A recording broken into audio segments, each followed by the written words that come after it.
Mr. Muthafuckin eXquire. Hi everyone, Anthony Fantano here, the internet's busiest music nerd.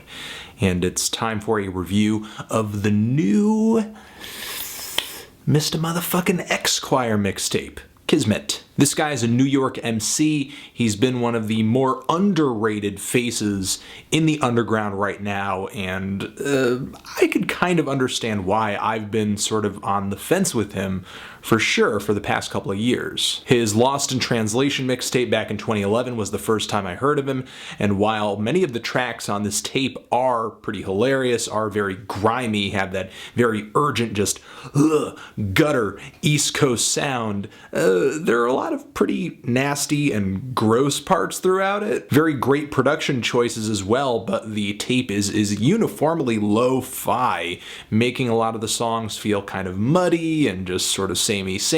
He's a little lyrically inconsistent at times, but when eXquire sits down and writes a topical track or a song with a story, some serious magic can happen. Now, his last project that I heard, Man in the High Castle, which dropped back in 2012, that, in my opinion, was everything that was bad about Lost in Translation, just amplified. But I do think Kismet is eXquire's most focused project so far. It's much less lo-fi than Lost in Translation and Man in the High, but doesn't feel overly groomed, doesn't feel like eXquire has lost his grimy persona. There are a lot of topical tracks, songs with tangible subject matters, and some really creative and colorful production choices on this thing too. I really feel like on this tape eXquire is growing as an artist, bringing raw truths and some very vivid verbiage, like the dirty fingernails and the witch doctor wisdom and the crown of thorns made of barbed wire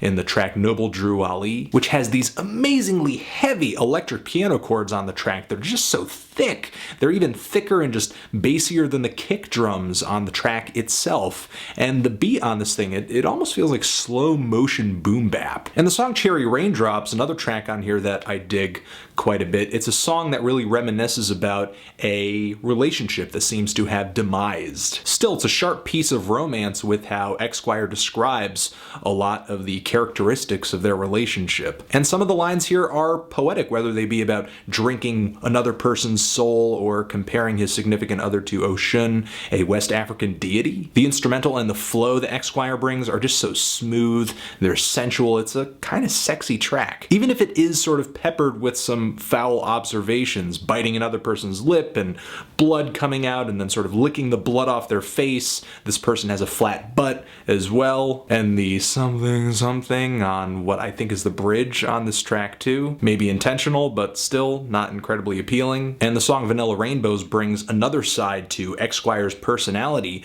on this record. It has a pretty ridiculous intro with him talking about this passion tattoo on his stomach, and he gives himself a comparison to Marvin Gaye and Isaac Hayes. But in a way, he does legitimately report on his struggle and actually delivers his raps in a very straight, almost monotone voice, kind of getting rid of the goofy element that does come with some of his flows, and he just sounds really serious and straightforward, just down to earth. And he sounds this way as he is rapping about people who have helped him get to where he is today. Not only that, but he's rapping about a lot of relationships throughout this album too, or maybe just one relationship getting mentioned over and over and over. A lot of rappers throughout their albums will mention tons and tons of instances of indiscriminate sex, and while eXquire does indulge in that, he seems really infatuated with monogamous relationships on this project, whether it be through cheating or just being with someone long term. It does give him a little bit of depth and personality on this thing. Like on the song Hoes I Don't Remember, which is a ridiculous song title and actually is way more tender than the title would suggest. The song Chains has a pretty strong theme throughout, dealing with jewelry, chains and slavery, chains around your mind, mental chains holding you back. Though the chorus is a little repetitive, I do like the sentiment of the song, and the verses do carry through the theme of the chorus, which is a pretty good thing, especially considering that doesn't happen on a few of the tracks here. Mostly on the songs that get a little looser, a little crazier. It's not like eXquire just gets really serious and personal throughout this entire thing. They're very angry, braggadocious, some kind of cocky tracks on here too, like the song Tomorrow's Gone, a posse track with Danny Brown, Nacho Picasso, and Flatbush Zombies, which hits really hard and has a few very subtle but interesting beat change-ups toward the end that get really weird and kind of dissonant with the synths. I do think this project falls apart a little bit toward the end though. The song Orbs, in which the title feels kind of like a very small swing at Drake. The song seems kind of like a throwaway. It's sort of silly with how eXquire is rapping so slow,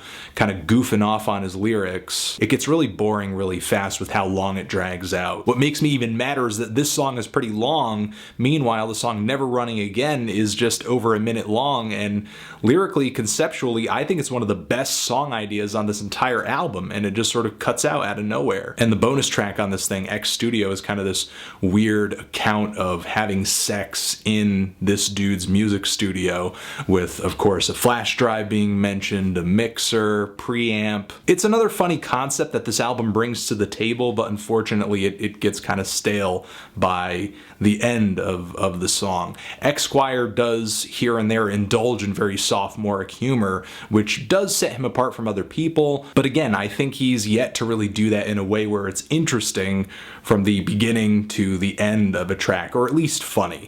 But I do think this is the closest he's come yet to making his vibe really translate in a big way to where I think just about anybody could appreciate it. I'm feeling a strong 6 to a light 7 on this thing. If you've given it a listen, what did you think of it? Did you love it? Hate it? Why? What do you think I should review next? And that's it. This review is my opinion. If you don't like it, here's a straw. I want to give a shout out to NNA Tapes, Boards of Canada fans. I love you. Kanye to the MU, Arts Fuse, and Action Bronson. Only the strong subscribe. All mistakes were intentional. Anthony Fantano, eXquire, forever.